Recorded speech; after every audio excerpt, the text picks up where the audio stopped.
कहानी शुरू होती है कई साल पहले। इस कहानी के शुरू में एक प्लेनेट दिखाया जाता है और इस प्लेनेट पर रहने वाले लोगों को क्री कहा जाता है, जहाँ पर वेयर्स नाम की लड़की को दिखाया जाता है जो कि बुरी तरह जख्मी होती है। तभी उसको बूढ़ी औरत नजर आती है। इससे पहले उसको कुछ समझ आता, वो बहुत ज्यादा धुआं देखती है और तभी धुएं से एक आदमी निकलता है और वो उसकी तरफ गन करता है। वेयर्स का उसको चेहरा नजर नहीं आता और अगले टाइम में वेयर्स की आंख खुल जाती है। वेयर्स को ये ख्वाब बार बार नजर आता है क्योंकि वो इस दुनिया की नहीं है, इसलिए इसको नींद भी बहुत कम आती है और साथ ही वो जिंदगी की पिछली यादों को भी भूल चुकी है। अब वेयर्स यहाँ पर एक आदमी के पास जाती है जो कि इस प्लेनेट का कमांडर है। वो वेयर्स को लड़ना भी सिखाता है और इसके बाद वो वेयर्स को सुपर इंटेलिजेंस से मिलवाने जाता है जो कि इस पूरे प्लेनेट को देखती है। वो प्लेनेट का लीडर वेयर्स को बताता है कि इस प्लेनेट की सुपर इंटेलिजेंस का कोई चेहरा नहीं, जो चेहरा तुम्हारे दिमाग में होता है, जिसके बारे में तुम बार बार सोचते हो, वो उसी शक्ल में तुम्हारे सामने आती है। अब वेयर्स उस जगह पहुंच जाती है जहाँ पर वो सुपर इंटेलिजेंस थी। वो वेयर्स के सामने उसी बुरी औरत की शक्ल में आती है जो बार बार उसको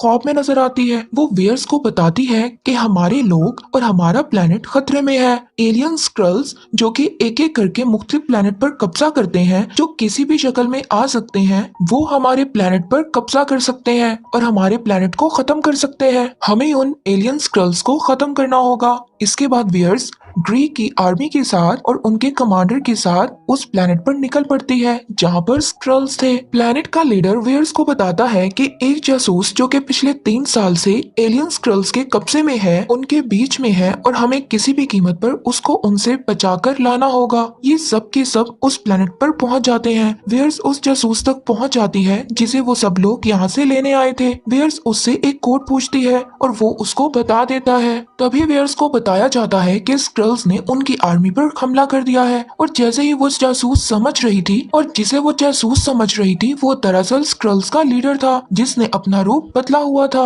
वो एलियन स्क्रल्स वेयर्स को बेहोश करके अपने शिप में ले जाते हैं जहाँ पर वो एक मशीन की मदद से वेयर्स के दिमाग पर उनकी पुरानी यादों को जानना चाहते हैं, जिनके बारे में वेयर्स खुद भी भूल चुकी है। उसे पता चलता है कि वेयर्स पहले अर्थ पर थी, वो एक पायलट थी। यहाँ पर उसके साथ एक और लेडी होती है और ये वही लेडी होती है जो वेयर्स को बार बार ख्वाब में नजर आती थी। स्क्रल्स एलियन का लीडर इसके बारे में जानना चाहता था कि वो अपने लोगों से लोकेशन को पता लगाने का कहता है कि ये कहाँ जा रहे हैं, लेकिन इनसे पहले ये ऐसा करते वेयर्स अपने सेंसेस में वापस आ जाती है। वो अपने आप को आजाद करके उन स्क्रल्स पर हमला कर देती है। वो उससे पूछती है कि तुमने मेरे दिमाग में क्या डाला। वो कहता है कि मैंने तुम्हारे दिमाग में कुछ नहीं डाला, ये सब कुछ पहले से तुम्हारे दिमाग में है। मैं सिर्फ उस डॉक्टर और लाइट स्पीड इंजन के बारे में जानना चाहता हूँ। तुम्हें अपने माजी के बारे में कुछ पता नहीं है। तुम ग्रीकी लोगों की बातों में फंस चुकी हो और यहाँ पर जितने भी एलियंस होते हैं वो वेयर्स पर हमला कर देते हैं। इस बीच स्पेसशिप में खराबी आ जाती है। तभी सभी एलियंस वहाँ से भाग जाते हैं और वेयर्स का जो स्पेसशिप था वो अर्थ पर जाकर क्रैश हो जाता है। यहाँ अर्थ पर आने के बाद वेयर अपने लोगों को बताती है कि वो अर्थ पर है और वो जल्दी आकर उसको यहाँ से ले जाएं। वो कहते हैं कि हमें वहाँ आने में 22 घंटे लगेंगे, तुम्हें हमारा इंतजार करना होगा। अब यहाँ पर वो 2 एजेंट आ जाते हैं और वेयर्स के बारे में पूछने लगते हैं। वो उन्हें बताती है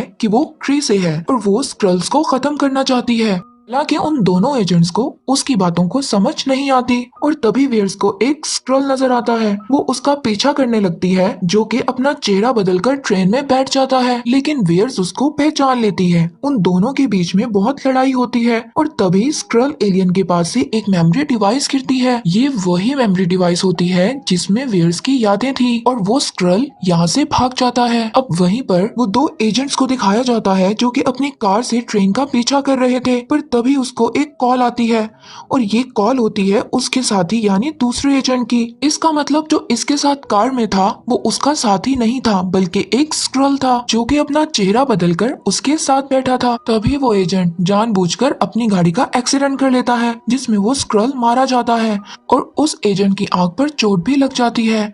अब वो एजेंट स्क्रल को एक लैब में ले जाता है जहाँ पर उसका बॉस भी आता है। उसका बॉस उसको इस मिशन पर काम करने का कहता होता है और सारी इंफॉर्मेशन देनी होगी, इसका पता किसी को ना चले, ये खुफिया मिशन होगा। वहीं हम वेयर्स को देखते हैं, वो उस मेमोरी डिवाइस को जो कि इस स्क्रल के पास से मिला था, जब अपने हाथ के गैजेट में डालती है तो उसमें एक बार का नाम आता है। अब वेयर जबकि उस बार में जाती है, उसको अपने माजी की कुछ यादें दिखाई देती हैं। दरअसल वो पहले भी यहाँ आ चुकी थी और अब यहाँ पर वो एजेंट भी आ जाता है। ये दोनों यहाँ पर एक एयरबेस की तस्वीर को देखते हैं, इसलिए वो इस एयरबेस तक पहुँच जाते हैं, जहाँ पर वो एजेंट वहाँ की सिक्योरिटी को अपना कार्ड दिखाता है। अब यहाँ पर इन दोनों को एक कमरे में ले जाया जाता है, जहाँ से ये दोनों एक बहुत बड़े स्टोर में जाते हैं, जिसके अंदर बहुत सारी खुफिया फाइल्स होती हैं। यहाँ पर एक फाइल उसी डॉक्टर वेंडी लोसन की भी होती है, जिसमें उस डॉक्टर के बारे में और लाइट स्पीड इंजन के बारे में कुछ नोट्स होते हैं। ये नोट्स उसने मुख्तलिफ जुबानों में लिखे हुए थे। अब वेयर्स को समझ आ जाती है कि डॉक्टर वेंडी लॉसन एक क्री थी, ना कि एक इंसान। उसकी फाइल पढ़कर वेयर्स को पता चलता है कि कुछ साल पहले लाइट स्पीड इंजन लेकर यहाँ से भाग गई थी। उनके साथ एक और पायलट भी थी। डॉक्टर लोसन वही है जो वेयर्स के ख्वाब में आती है। यहाँ पर एजेंट को दिखाया जाता है, वो अपने बॉस को बताता है कि वो वेयर्स के साथ एक एयरबेस पर है। उस एजेंट का बॉस जल्दी उस जगह पर पहुंच जाता है और जब वो उससे बात करता है तो उस एजेंट को समझ आ जाता है कि ये उसका बॉस नहीं है बल्कि एक स्क्रल है, जो कि उसके बॉस की शक्ल में वेयर्स को यहाँ पर पकड़ने आया है। अब वो एजेंट यहाँ पर उसको बातों में लगाकर वहाँ से चला जाता है, पर वो स्क्रल उसे एक बार फिर वहाँ पर पकड़ लेता है। इससे पहले वो इस एजेंट को मारता, वहाँ पर वेयर्स आ जाती है और उस एलियन पर हमला कर देती है और उस एजेंट को यहाँ से एक प्लेन में ले जाती है। अब ये दोनों उस दूसरी पायलट के घर पर पहुँचते हैं, जिसके बारे में इन दोनों ने डॉक्टर लॉसन की फाइल में पढ़ा था कि एक और पायलट डॉक्टर लॉसन के साथ थी। ये वही लड़की थी जिसने आखिरी बार डॉक्टर लॉसन को देखा था। अब वेयर्स को यहाँ पर पता चलता है कि ये लड़की उसकी बेस्ट फ्रेंड है। अब वो लड़की उसको बताती है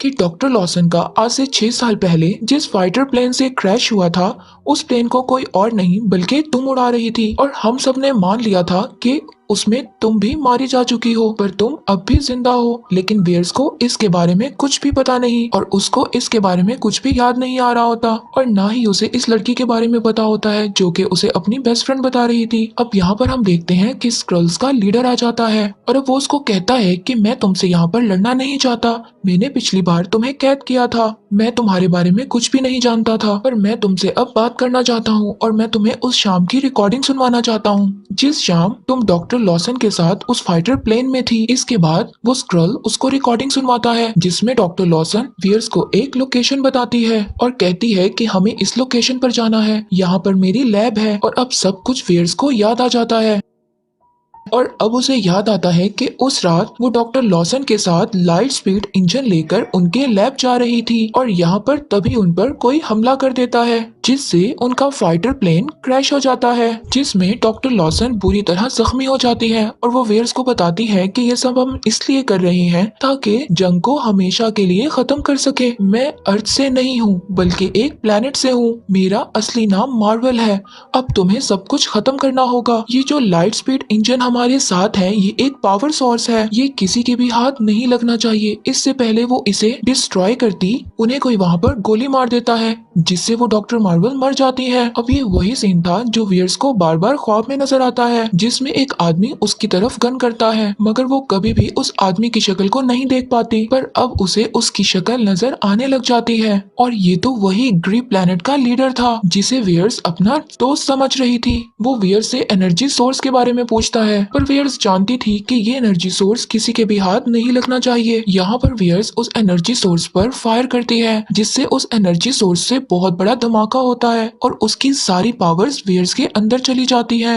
अब उस प्लेनेट का लीडर वेयर को इसलिए नहीं मारता क्योंकि उसको इसी एनर्जी की जरूरत है। कहानी दोबारा प्रेजेंट में आती है। अब यहाँ पर स्क्रल्स का लीडर वेयर्स को बताता है कि वो एक गलत प्लेनेट का साथ दे रही है जो कि गलत है, इसीलिए वो लाइट स्पीड इंजन को हमेशा के लिए खत्म करना चाहती थी। ग्री के लोगों ने हमारे प्लेनेट को खत्म कर दिया है। जब हम लोगों ने उसके सामने हार नहीं मानी तो उन लोगों ने हमारे प्लेनेट को बिल्कुल तबाह कर दिया, इसीलिए हम एक प्लेनेट से दूसरे प्लेनेट पर पनाह लेते हैं। वो उसको बताता है डॉक्टर लॉसन यानी मार्वल ने जिस एनर्जी सोर्स को ढूंढा था वो किसी भी प्लेनेट को एक बिजली की रफ्तार से ज्यादा तेज चला सकता था, जहाँ पर ग्री की आर्मी कभी भी ना पहुँच पाती। वो चाहती थी कि तुम एनर्जी सोर्स को ढूंढने में हमारी मदद करो, लेकिन बेयर्स उसको कहती है है कि मैंने तो उसको खत्म कर दिया था। तो स्क्रल का लीडर वेयर्स को बताता है कि तुमने सिर्फ इंजन को खत्म किया था, लेकिन एनर्जी सोर्स अभी भी उनके लैब में है। जिस लैब की लोकेशन डॉक्टर मार्वल ने तुम्हें बताई थी, वो उसको बताती है कि वो लैब अर्थ पर नहीं बल्कि प्लेनेट पर है, जो कि वक्त के मुताबिक बार बार अपनी जगह तब्दील कर लेता है।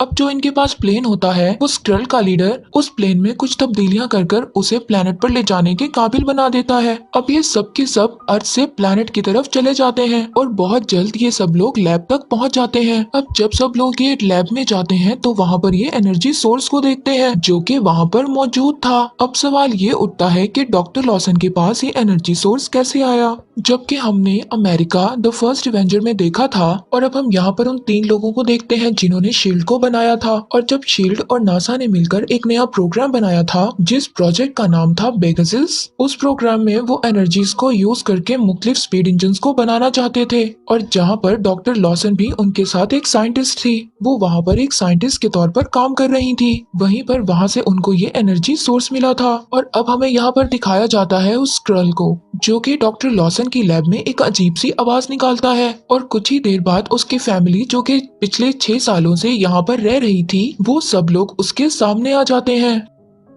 अब उस स्क्रल की वाइफ उसको बताती है कि मार्वल ने हम लोगों को किसी भी तरह का सिग्नल देने के लिए तुम तक पहुंचने के लिए मना किया था, और अगर हम ऐसा करते तो उस प्लेनेट के ग्री के लोग हम तक पहुंच जाते। और अब यहाँ पर उस ग्री प्लेनेट का लीडर और उसकी आर्मी भी यहाँ पर पहुंच जाती है, और यहाँ पर वो वियर्स को कैप्चर कर लेते हैं। वो उसको कैप्चर करने के बाद उसकी सेंसस को अपने सुप्रीम इंटेलिजेंस के पास भेज देते हैं। अब यहाँ पर वियर्स को वो सुपर इंटेलिजेंस डॉक्टर मार्वल की शक्ल में नजर आती है। अब वियर्स की गर्दन पर एक ऐसी डिवाइस को लगाया जाता है जिससे ग्री प्लैनेट के लोग उसकी पावर को कंट्रोल कर लेते हैं। अब वियर्स को ये बात पता चल जाती है और अब वो उस डिवाइस को अपनी गर्दन से निकालकर फेंक देती है। और जैसे ही वो उस डिवाइस को अपनी गर्दन से निकालकर फेंकती है, उसकी सारी पावर्स अनलॉक हो जाती हैं और वियर्स यहाँ पर बन जाती है कैप्टन मार्वल। कैप्टन मार्वल बनने के बाद वो एक ही बार में उस ग्री प्लैनेट के लोगों को अपने आप से दूर कर देती है, और तभी वो वहाँ से इंजन सोर्स लेकर उस एजेंट के पास चली जाती है और उसको कहती है, इसको लेकर तुम यहाँ से चले जाओ। उस एजेंट के हाथ में डॉक्टर लॉसन यानी मार्वल की एक बिल्ली होती है। दरअसल वो एक बिल्ली नहीं बल्कि वो एक एलियन है, और वो बिल्ली उस इंजन सोर्स को निकल जाती है। इसके बाद एजेंट और वो लड़की, जो कि वेयर्स को अपना दोस्त बताती थी,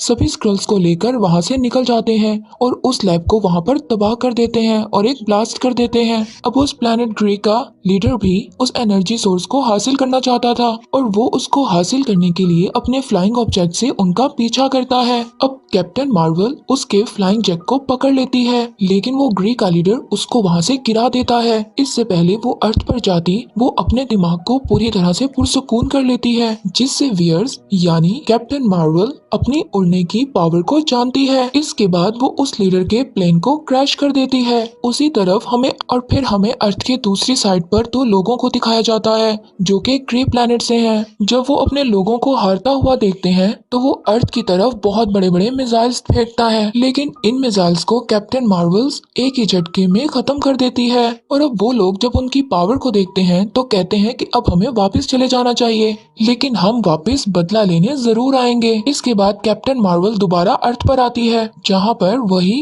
ग्री प्लैनेट का लीडर होता है। वो उसको उसके फ्लाइंग ऑब्जेक्ट पर बिठाती है कि वहाँ के सुप्रीम इंटेलिजेंस से कहना कि बहुत ही जल्दी मैं तुम्हारे प्लैनेट पर आ रही हूँ, ताकि सब कुछ मैं वहाँ पर खत्म कर दूँ। अब वहीं पर उस एजेंट को दिखाया जाता है जिसके हाथ में बिल्ली होती है, जिसने उस सोर्स पावर को निकल लिया था। वो उसकी आंख पर अपना पंजा मारती है, जिससे उसकी आंख जख्मी हो जाती है। इसके बाद दिखाया जाता है कि कैप्टन मार्वल उस एजेंट को उसका पेजर वापस करती है और उसको बताती है कि मैंने इसको अपग्रेड कर दिया है, अब मैं किसी भी प्लेनेट पर रहूं तो मुझे मैसेज भेज सकते हो, पर मैसेज तभी भेजना जब बहुत ज्यादा इमरजेंसी हो। इसके बाद कैप्टन मार्वल स्क्रल्स के साथ उनके स्पेसशिप पर उनका नया घर ढूंढने के लिए अर्थ से निकल जाती है। अब उस एजेंट को दिखाया जाता है कि जिसकी आंख पर बिल्ली ने पंजा मारा था, अब वो अपनी आंख को वहाँ पर कवर कर रखता है। वो अपने साथी को कहता है कि हम लोगों को नहीं पता कि अर्थ पर और कौन कौन रहता है, इस बार तो हमें कैप्टन मार्वल ने बचा लिया, लेकिन हमें इसी तरह और भी बहुत सारे सुपर हीरोज की जरूरत है। हमें सुपर हीरोज की एक टीम बनानी होगी और एट द एंड हमें सीन में दिखाया जाता है कि वो बिल्ली जिसने एनर्जी सोर्स को खा लिया था, अब वो उस एजेंट के टेबल पर वो बिल्ली उस एनर्जी सोर्स को दोबारा वहां पर उगल देती है। इसी के साथ यहीं पर ये मूवी एंड हो जाती है।